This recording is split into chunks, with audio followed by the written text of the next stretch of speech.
সকল তৌহিদি জনতার কাছে একটি কথা জানতে চাই, আপনারা কি আপনাদের মসজিদে কাদিয়ানীদেরকে ঢুকতে দিবেন? দিবেন ঢুকতে?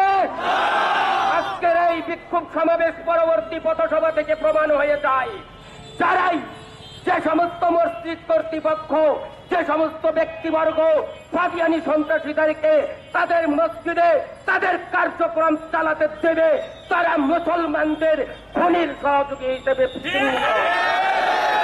খুন করা যে কথা, তার সহযোগিতা করা একই কথা। সুতরাং সখীপুরবাসীর কাছে অনুরোধ, আপনারা সামাজিক আন্দোলন গড়ে তুলে, সামাজিক প্রতিরোধ গড়ে তুলে এই কাদিয়ানী সন্ত্রাসীদেরকে আপনাদের মসজিদের আঙ্গিনা থেকে বের করে দিন। আল্লাহ তাআলা আমাদেরকে তার দ্বীনের জন্য, তার দ্বীনের পথে লড়াই করার জন্য, প্রয়োজনে বুকের তাজা রক্ত দিয়ে শহীদ হওয়ার জন্য কবুল করুন। সবাই বলে আমিন।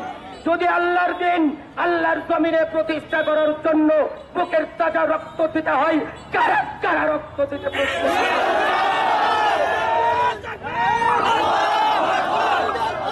সম্মানিত তৌহিদি জনতা, এ পর্যায়ে আমাদের সামনে গুরুত্বপূর্ণ বক্তব্য পেশ করবেন সখীপুরের কৃতি সন্তান হযরত মাওলানা আব্দুল লতিফ সাহেব দামাত বরকাতুহুম আলিয়া।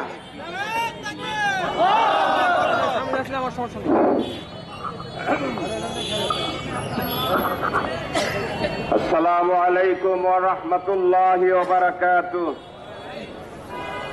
নাহমাদুহু ওয়া নুসাল্লি আলা রাসূলিহিল কারীম, আম্মা বা'দ। আউযু বিল্লাহি মিনাশ শাইতানির রাজীম। বিসমিল্লাহির রাহমানির রহিম। মান কাতালা মুতাআম্মিদান ফাজাযাউহু জাহান্নাম।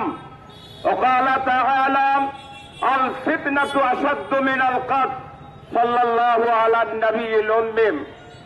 টঙ্গীর ময়দানে ওলামায়ে কর্তৃক তত্ত্বাবধানে সেই জোটকে কেন্দ্র করে কাদিয়ানী বাহিনী কর্তৃক মধ্যরাতে বর্বর হামলার প্রতিবাদে এবং 4 জন মুসল্লি শাহাদাত বরণকে কেন্দ্র করে আজকের এই প্রতিবাদ সভার সম্মানিত উলামায়ে হযরত, সচেতন তৌহিদি জনতা এবং সখীপুরবাসী, আপনাদের সকলকেই ধন্যবাদ জানিয়ে আজকে কিছু কথা আপনাদের সম্মুখে উপস্থাপন করতে যাচ্ছি। আপনারা যারা সাধারণ মানুষ রয়েছেন, তারা অনেকেই এই তাবলীগ সম্পর্কে আপনারা জানেন না।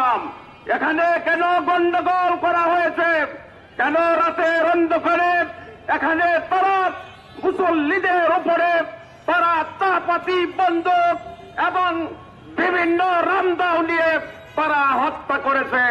সেই দিল্লির মাওলানা আসাদ সাহেব, তিনি সারা বিশ্বের উলামায়ে হযরত মসজিদের মধ্যে যে ইমামতি করছেন, যারা আযান দিয়ে আপনাদেরকে ডেকে দিয়ে নামাজ পড়াচ্ছেন, তাদের বেতনকে সেই সাদ মাওলানা সাহেব আপনার সেই টাকাকে পেশার আয়ের সাথে নিকৃষ্ট বলেছেন।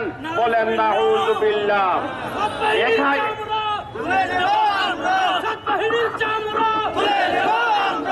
প্রিয় তৌহিদি জনতা, আপনাদের বুঝতে হবে, অনেকেই আপনারা বলে থাকেন টঙ্গীর ময়দানে উভয় পক্ষের পাল্টাপাল্টি মারামারি হয়েছে।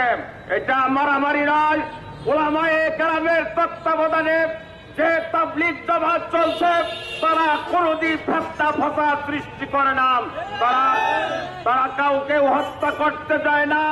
বর্তমানে এই সাত বাহিনী এমন অবস্থা করেছে, কোরআন হাদিসের সাথে বাংলাদেশ এমনকি সারা বিশ্বের উলামায়ে হযরতের সাথে মতানৈক্য সৃষ্টি হওয়ার কারণে কোরআন হাদিসের সাংঘর্ষিকমূলক বক্তব্য সাত মাওলানা উপস্থাপন করার জন্য তাবলীগ জামাতের মধ্যে সিধা বিভক্তের সৃষ্টি হয়েছে। ভাইয়েরা, আপনাদের জানতে হবে, আপনারা প্রত্যেকেই একটি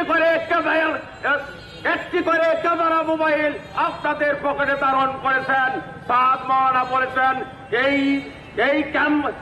ফটোওয়ালা ক্যামেরাওয়ালা এই আপনার এই মোবাইল দিয়ে আপনার পকেটে রেখে নামাজ পড়লে নামাজ হবে না। এইগুলো বিভ্রান্তমূলক কথা, আরো বহু কথা রয়েছে, সে কথার দিকে আমরা যাব না।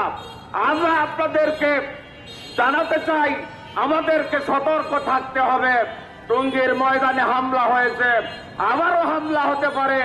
ভালো কাজ যারা করবে তাদের উপর হামলা হবেই। এজন্য আপনাদেরকে ঐক্যবদ্ধভাবে ওলামায়ে কেরামের তত্ত্বাবধানে যে তাবলীগ জামাত চলছে, এটার সাথে আপনাদের ঐক্যবদ্ধ হয়ে কাজ করতে হবে। সাদিয়ানি তাবলীগদেরকে বাংলার জমিন থেকে বিতাড়িত করতে হবে। মাওলানা ভারতের দালাল, এই দালাল ইহুদি খ্রিস্টানের দালাল, মুদির দালাল এবং সারা বিশ্বের দালাল, এই দালালকে বাংলার জমিনে ঢুকতে দেওয়া হবে না। আপনারা যারা তাবলীগের সাথে আপনারা একত্রতা ঘোষণা করে তাবলীগ করেন বা মৌলতা করে থাকেন, সমর্থন করে থাকেন, ওলামায়ে হযরতের তত্ত্বাবধানে যে তাবলীগ চলছে, এই তাবলীগের সাথে আপনারা সম্পৃক্ত থাকবেন। কথা ঠিক কিনা ভাইয়েরা আমার?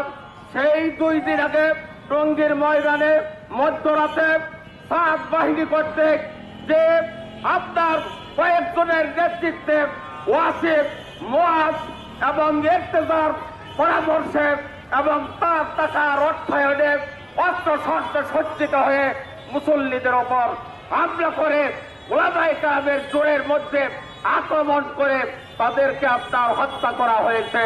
এটা আপনার আমরা এই সতীপুর থেকে সারা বাংলাদেশ থেকে সরকার বাহাদুর কাছে, বর্তমান অন্তর্বর্তী সরকারের কাছে আমরা প্রতিবাদ জানাই।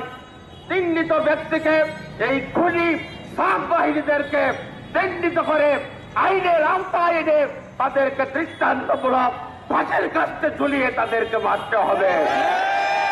প্রিয় তৌহিদি জনতা, বলে গেলে চলবে না।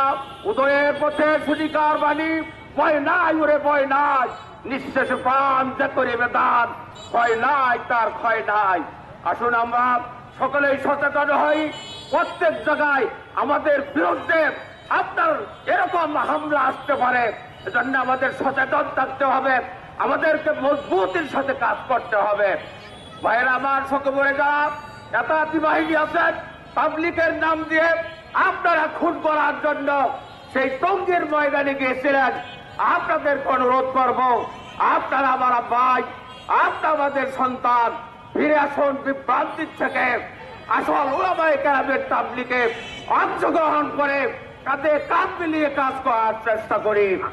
আপনারা অনেকে বলে থাকেন বাংলাদেশ স্বাধীন করার জন্য, বৈষম্য দূর করার জন্য টঙ্গীর ময়দানে আমরা হামলা করেছিলাম।